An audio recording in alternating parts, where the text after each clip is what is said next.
Hi everyone, in this session I am going to discuss about non-performing asset, that is NPA. So non-performing asset refers to loan or advances for which its principal and interest payments remain overdue for a period of 90 days. Means अब वैसा loans advances या फिर banks के द्वारा दिया हुआ credit जिसका principal और इंटरेस्ट पेमेंट रिमेन ओवरड्यू है 90 डेज तक, तो उस तरीके के लोन्स और एडवांसेस को एनपीए की कैटेगरी में रखा जाता है. And banks are required to classify NPAs into substandard asset, doubtful asset and loss assets. Now we will see one by one each of these. Substandard asset, the loan or advances which remains NPA for a period less than or equals to 12 months. मतलब अब जो NPA remain overdue रहता है 12 months तक के लिए, तो उस तरीके के NPA को सब स्टैंडर्ड एसेट के कैटेगरी में रखा जाता है. Then comes the doubtful assets, the loan और advances which remain sub standard asset for a period of 12 months. अब जो NPA already sub standard asset के कैटेगरी में आ गया है, अगर वो स्टिल 12 मंथ्स तक सब स्टैंडर्ड कैटेगरी में रहता है, तो उस तरीके के NPAs को डॉटफुल एसेट कहा जाता है.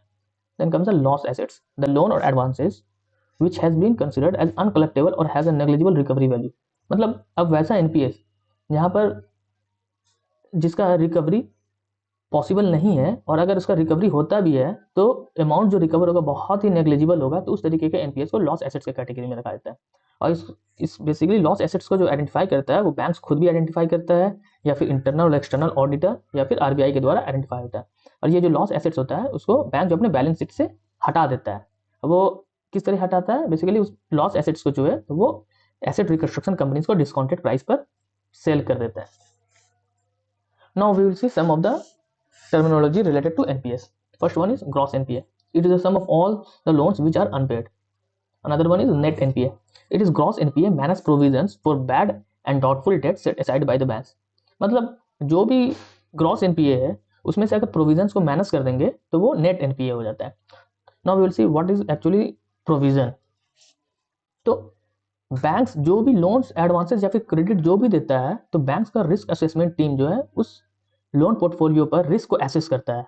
मतलब कि देखता है कि वो जो लोन पोर्टफोलियो उस पर से कितना अमाउंट रिकवर नहीं हो पाएगा, तो उसके अकॉर्डिंग जो बैंक अपने रिजर्व से सर्टेन अमाउंट अलग हटा कर रखता है, ताकि अगर एक्चुअल में कुछ लॉस होगा उस पर्टिकुलर लोन पोर्टफोलियो पर, तो उस अमाउंट से वो उस लॉस को कंपनसेट करेगा. फॉर एग्जांपल, मान लो बैंक का लोन पोर्टफोलियो 1 करोड़ का, अब बैंक का जो रिस्क असेसमेंट टीम है वो आइडेंटिफाई किया कि 5 लाख जो है उस लोन पोर्टफोलियो पर रिकवर नहीं हो पाएगा, तो बैंक जो अपने रिजर्व से 5 लाख रुपया एक्स्ट्रा हटा कर रखता है कि अगर एक्चुअल में वो 5 लाख का रिकवरी नहीं हुआ तो ये जो 5 लाख जो रिजर्व से अलग हटा कर रखा है उसको वो कंपनसेट करेगा. तो ये बेसिकली बेसिक से मीनिंग हो जाता है प्रोविजंस का. Then comes the stressed assets. It is the sum of NPAs plus restructured loans plus return of assets. तो हम लोग ऑलरेडी जानते हैं NPS के बारे में और रिटर्न ऑफ एसेट्स के बारे में. तो यहाँ पर हम लोग देखेंगे रिस्ट्रक्चर्ड लोन्स का मतलब. तो रिस्ट्रक्चर्ड लोन्स वैसा लोन होता है जिसको बैंक जो ना रिस्ट्रक्चर करता है. जैसे कि सपोज कोई एक लोन है जिसका मैच्योरिटी टाइम है 10 साल और इंटरेस्ट रेट उस पर जो है बैंक चार्ज कर रहा है वो 8% है. अब बैंक्स को ये लगता है कि जो बोरोवर जो है ये लोन जो है ना उस पर्टिकुलर टाइम पीरियड में और सेम इंटरेस्ट रेट पे नहीं कर पाएगा, और अगर पे नहीं कर पाएगा तो वो लोन NPA में कन्वर्ट हो जाएगा. तो ये लोन NPA में कन्वर्ट ना हो उससे बचने के लिए बैंक क्या करता है ना, उस मैच्योरिटी डेट को मान लो 10 साल से बढ़ाकर 15 साल कर देगा, और जो इंटरेस्ट रेट है वो जो 8% का उसे घटाकर वो 5% कर देगा. तो इस तरीके से बैंक ने उस लोन को रीस्ट्रक्चर कर दिया ताकि जो बोरोवर है वो इस लोन का रिपेमेंट इजिली कर सके और वो लोन जो है NPS में जाने से बच सके. तो ये सिंपल सा मतलब होता है रिस्ट्रक्चर लोन को, और क्यों किया जाता है रिस्ट्रक्चरिंग लोन्स, ये सिंपल सा इस स्टेटमेंट से क्लियर हुआ. Now these are some of the steps taken by government to control NPS. First one is debt recovery tribunal. अब डेट रिकवरी ट्रिब्यूनल के थ्रू जो है बैंक जो है अपने NPS का स्पीडी रिकवरी करता है, जहाँ पे बिना कोर्ट का कोई लेंदी प्रोसीजर जो कोर्ट का होता है उसका इन्वॉल्वमेंट नहीं होता है, ये स्पीडी रिकवरी करता है लोन्स का. सरफेसी एक्ट 2002 ये क्या करता है? सरफेसी एक्ट बैंक्स को इम्पावर करता है ये NPS रिकवरी में. ये से हम लोग इस तरीके से समझेंगे कि अब बैंक जो भी लोन्स देता है किसी इंडिविजुअल या कंपनीज को, तो उसके लिए वो बैंक कोलैटरल लेता है. तो अब सरफेसी एक्ट क्या करता है ना, बैंक्स को ये एम्पावर करता है कि अगर वो लोन अनपेड रहा, NPA में कन्वर्ट हो गया, तो बैंक जो वो कोलैटरल का पोजीशन ले लेगा, कोलैटरल अपने अंडर में लेगा, उस कोलैटरल का वो या तो ऑक्शन कर सकता है या फिर खुद से ही उस कोलैटरल को मैनेज कर सकता है. ये बेसिकली एम्पावर करता है SARFAESI act. Then comes the asset reconstruction companies.